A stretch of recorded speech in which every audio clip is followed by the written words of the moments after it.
Good day, viewers. It's another episode of Footy War Zone Frenzy. And as you all know, it's your favorite host, King's Kid 50. And with me here is Machine Gun John. Machine Gun John, as you know. And this episode is proudly brought to you by Brimes and Footwear Store.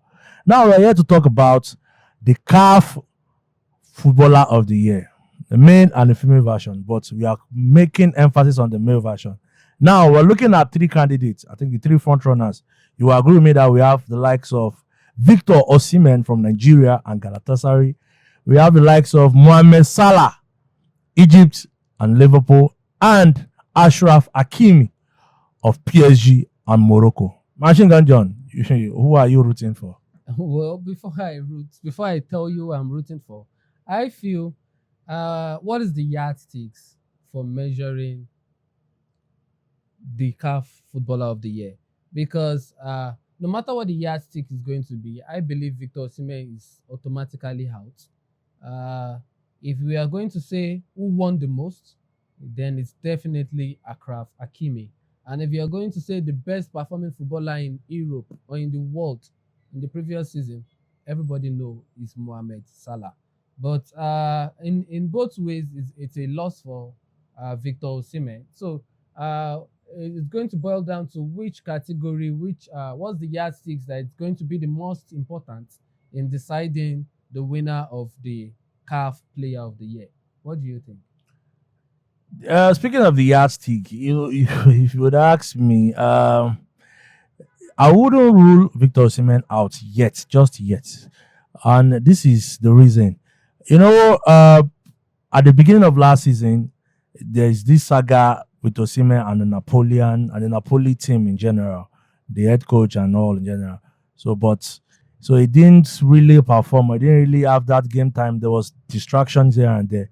But from January, when he moved to Galatasaray, you will see what he did within that short period from January to the end of the season. He really performed. And if you would ask me, it's in fact it's a massive performance within that short period. Then looking at other candidate as well. Talking about Achraf Hakimi. Hakimi really he did well. He did well if you ask me, because if you look at what he did in PSG and in Morocco, in fact it is he really did well. Especially in the PSG, because PSG dominated European football the last season, but unfortunately he couldn't lift the World Club Cup trophy. They lost to Chelsea. He really didn't do well in the game. If you'd ask me, it was one of the flop of the game, but he really tried last season. I think he deserves it, Achraf Hakimi, and so has Mohamed Salah. I think, if you look at it critically, considering the fact that Osimhen plays in a Turkish league, and the Turkish league is not one of the top 5 leagues, it will be difficult to pick Osimhen as the CAF Player of the Year. So I think it will be a fierce battle between Mohamed Salah and Achraf Hakimi. Yes, and Like Achraf I said, Hakimi. after all your discussions, you've ended up agreeing with me that Victor Osimhen is out of the race, and it's clear. Mohamed Salah had the best individual season of any player across Europe or in the world in general, winning the most goals in the tournament, the Premier League, the most assists. This is some Messi level type of thing. Doesn't happen when a player wins the most goals, the most assists, and wins the league also. So this is big. This is big for Mohamed Salah. So if the yardstick is really individual achievement, and if it's really an individual award, I see it definitely going to Mohamed Salah. But if you take into consideration with how much Achraf Hakimi has won, then this is definitely Achraf Hakimi's game. Well, the CAF is an individual award. Then I think it's also a team award too, because your contribution to the team also counts and also matters. Of Trophy course. also matters Of course. in winning these individual Mhm. trophies.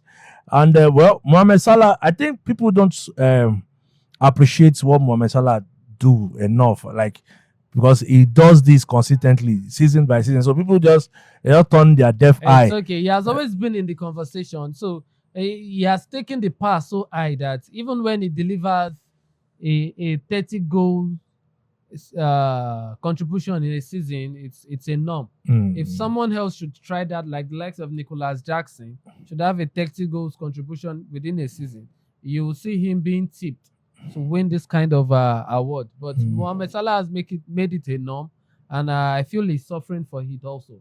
And hopefully, I believe let the best man wins. Whoever gets it between Mohamed Salah and Achraf Hakimi, I believe it's a good one and it's justifiable.